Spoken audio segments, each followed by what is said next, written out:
One of the things I love making is grilled cheese. They're quick, they're easy, and if you do it in the oven, they're even faster. So instead of messing up a bowl to melt the butter, what I do is I actually just stick the butter straight on the sheet pan, and then I stick it into the oven for about 7 minutes on 400 degrees.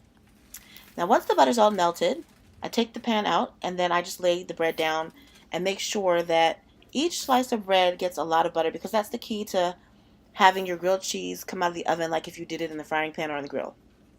You have to really make sure you get a lot of butter on at least the outside of the bread. The inside of the bread doesn't really matter, but I like it buttery, so I flip them over and I try to get the butter on the inside of the bread too, the part that's going to be with the cheese.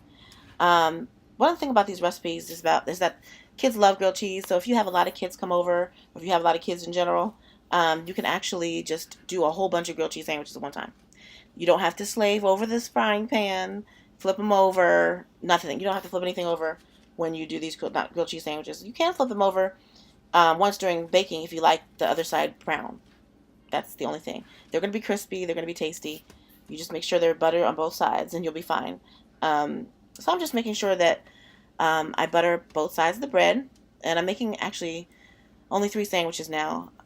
One for me, and I'm making 2 more so we can have them for lunch today. And I just make sure I use up all the butter too. You don't have to use a whole stick of butter if you don't want to, but I like butter. And then I'm using some sharp white cheddar cheese on one side of the bread, one half of the bread actually. And then I'm going to use American cheese. Now I usually use cheddar.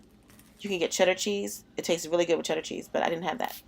So now they're ready to go. I'm going to put them in the oven at 400 for about 10 minutes. You want to check it. And there you have it. Beautiful grilled cheese sandwiches.